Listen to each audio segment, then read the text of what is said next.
Mike Owens with Inside Fighting here, and it's always a pleasure to be joined by Adrian Yanez, who returns to action at UFC Tampa, facing Daniel Marcos. Adrian, always a pleasure, my man. How are things with you today? Man, everything's going great, man. I'm excited.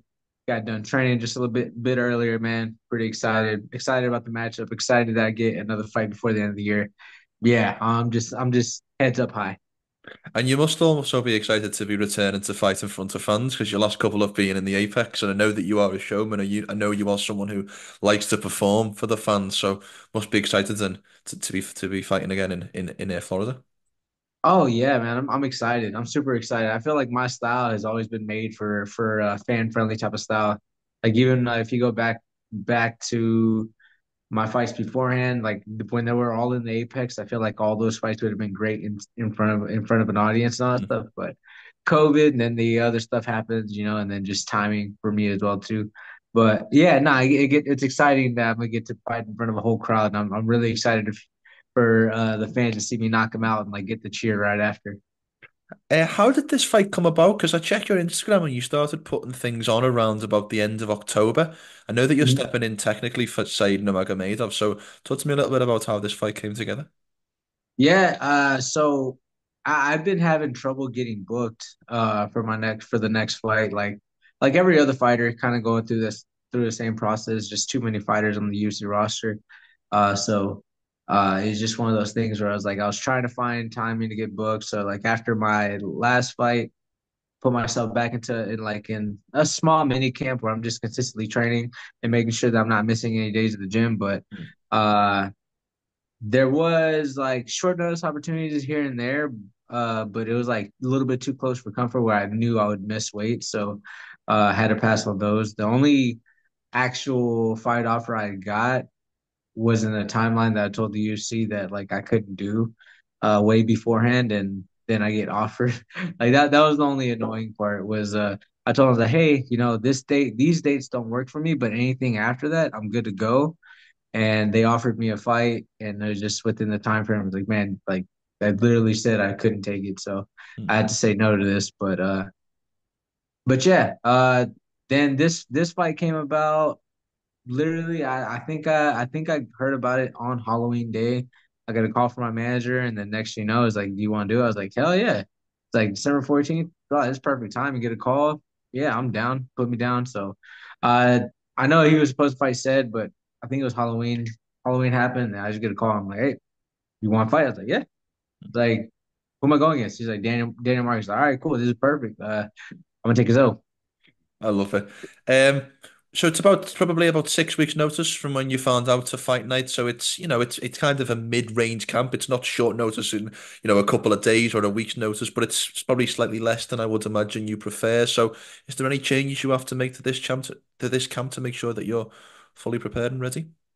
Man, well, just in general, there's a lot of stuff that like life changing stuff that's happened, like family wise and personal wise, that like kind of like made me not because I wanted to take a trip to Mexico and start training with uh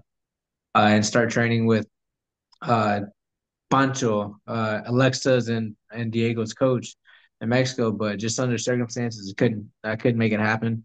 Uh, but yeah, got the crew down here in Houston, so no real big changes.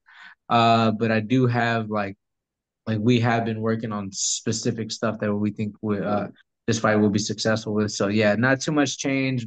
It's more along the lines of we've been studying a little bit more and adding a little bit more like to that aspect of like film study and treating it like a football game where like the team starts watching over videos. So that's what I've been doing. I've been doing a lot more film studying to make sure that like I'm crossing all my T's, dotting on my I's. What are your thoughts on the matchup and your next opponent? Man, he's a tough fighter. There's a reason he's undefeated at the moment. So uh super tough, super technical. He's tough to take down. He's also one of those guys that can take a punch too. So for me, really excited. We both have a similar opponent in Davey Grant. Uh Kind of both went similar. I feel like mine was so I got the clear decision. I feel like there's a little bit murky waters on his end. I felt like Davey Grant won that fight, but uh looking at it, he could take a shot because he definitely took one for David Grant. So if he could take one of David Grant's punches, I know that guy has a chin. So it's Mm. gonna be a tough night for the both of us. And I've been watching a lot of his other fights, especially with the I forget I'm a butcher his name, but it went to a no contest, I think. But he was looking really good in that fight. So I've been really like zoning in on that fight.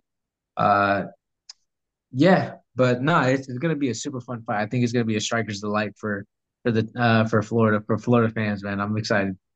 I always think it's interesting when somebody's matched up with an undefeated fighter because there isn't as many well, there's no defeats to kind of go off where you can kind of pinpoint a game plan. What have you seen any holes in his game? And if so, I know you don't want to give away the game plan, but what have you seen that you think you can exploit in this one? Man, I feel like from what I can see, he has tendencies of being stubborn and hard-headed, and that kind of can be that can either be like great for you or also work against you. And I'm planning on using that against him. Like I feel like if I tag him a couple times, he'll start wanting to get a little bit desperate or show like try to be like, nah, I'm the big dog here, and set up traps that way and find the shot to put him down. So uh some I don't think he has that like Floyd Mayweather type where he like super IQ oriented. I think he's just a fighter's fighter.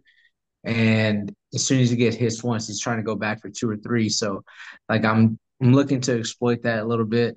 But if he does try to stay technical during the whole entire time, I'm cool with that too, because I've been seeing a lot of things that I like for myself, and I see where spots where other fighters had trouble. I feel like there's spots in where I'm gonna excel at. So you got back in the win column in your last fight over Salvador. You win this fight in Tampa. How far do you feel like a win puts you back to where you were prior to the couple of defeats? So especially since he's an undefeated fighter, I feel if I go out there and I knock him out and I stop him, then that puts me right back in the top 15. I got knocked out the top 15 with the loss to Rob and then the loss to Martinez. So back to back losses kind of booted me out.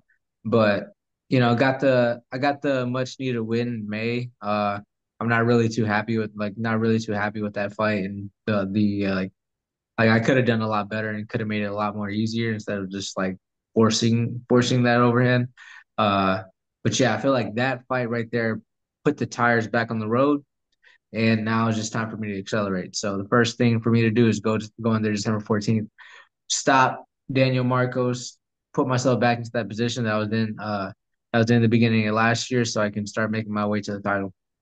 How do you size up that 11 to 15 range in the bantamweight division? Is there someone that you particularly have your eye on that you think would be a good next fight? I know you're not looking past Marcos, but who you look at and go, that could be the my right next fight to get back into those rankings.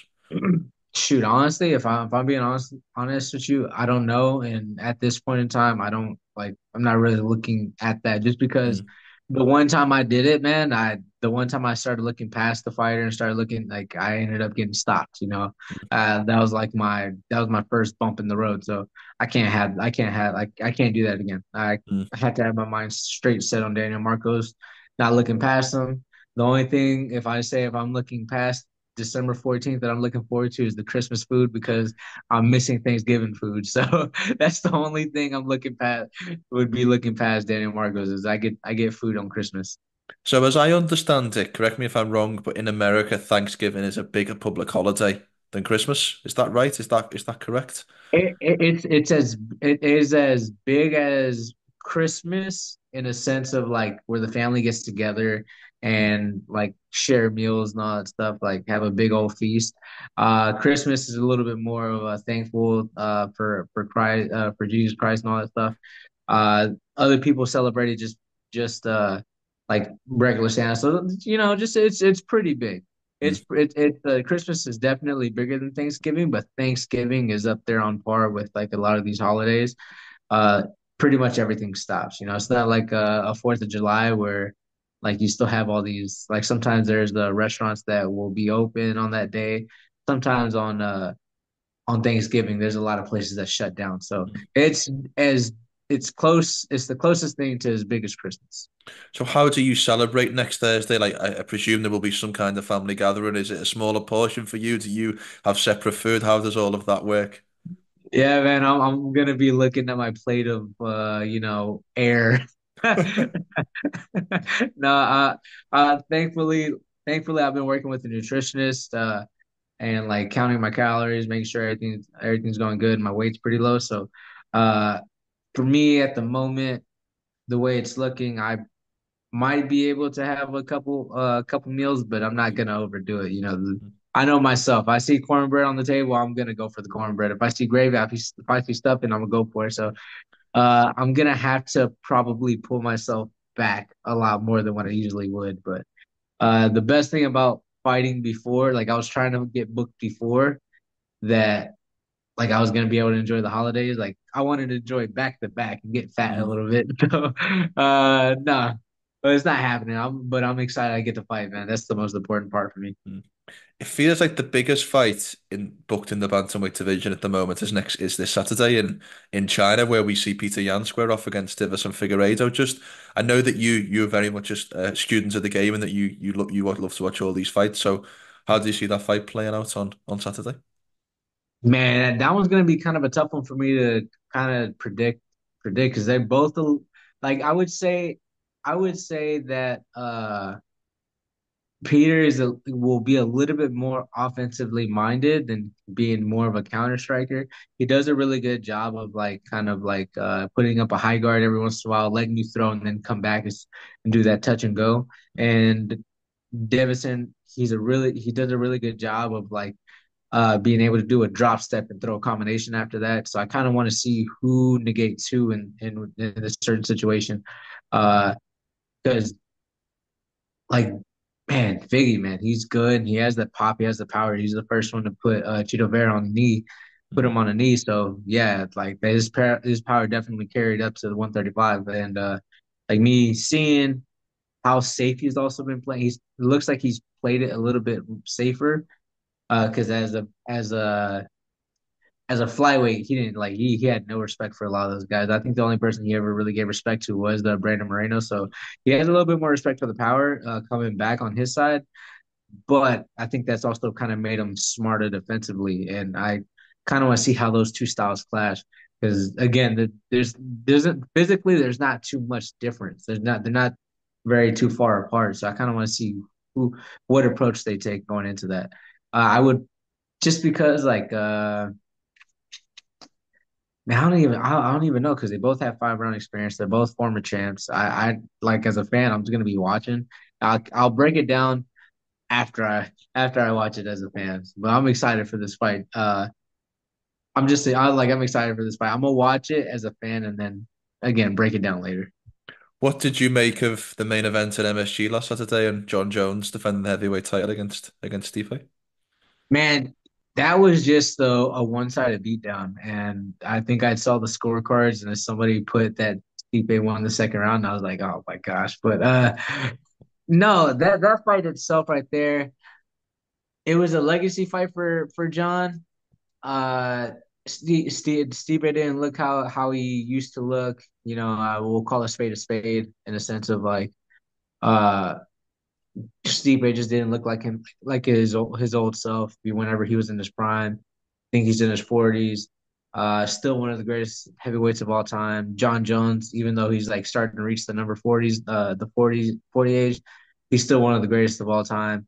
Uh, he looks sharp. He looked fast, and that's the fact. Like that's one thing I'll say about that fight is Jones' hand speed and his kick speed, to me, it never looked that fast. Mm. But in that fight with Stipe, he was popping some shots out and it looked just snappy and quick. And I was really impressed with that because John, like, I don't know if he was striking for power or for speed, but man, that like he was quick and to the point, and I was a real big fan of that. I was kind of watching in amazement, just with just how fluid he did that too. It was a beautiful thing to watch. Have you been surprised at all with John's behavior around Tom Aspinall and his seeming unwillingness to want to fight the interim champ? Man, I kind of expected it just because of the whole situation with the Francis Ngannou. Mm. Like I feel like it's a way more dangerous fight now with Tom than it is with Francis because at that point in time Francis wasn't as refined as he is now. Like and Tom, man, his striking is really it's really good. Like it's he follows the fundamentals very well, and he's also has a lot of athleticism to him as well. He's able to glide in, glide out.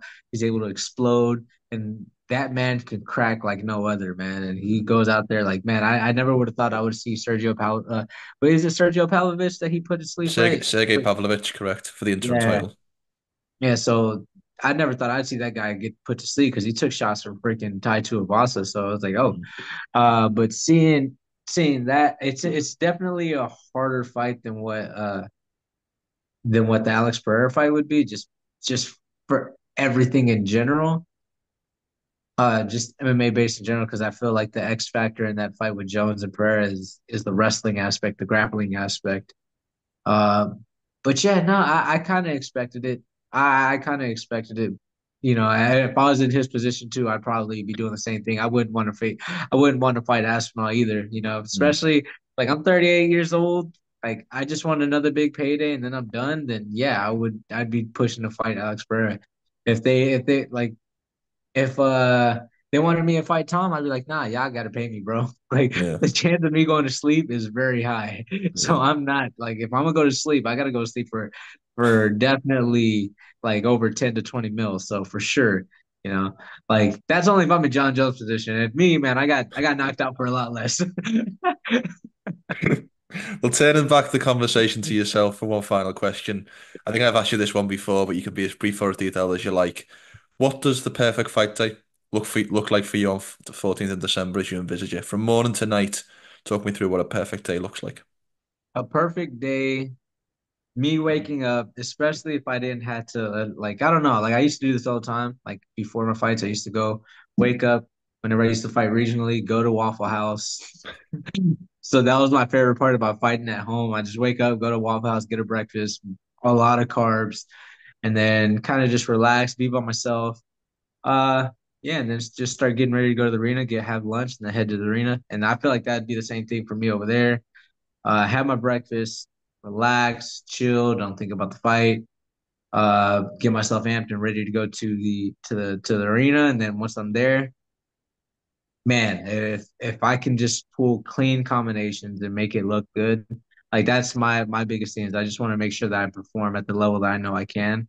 And for me, that would be perfect because he doesn't go all three if I fight the way I believe I can fight. So uh yeah, perfect day, second round stoppage, doing it technically, and then me not regressing back for me from like sparring to the cage because I feel like I dumbed down what I do from sparring. Then whenever I get into the cage, everything almost like I take minus points away from my from what I do. So that's the most frustrating part for me is being able to translate from sparring to in the cage. So if I go in there and I can make it like a sparring fight where I'm like not holding back on power, then yeah, that'd be a perfect night for me.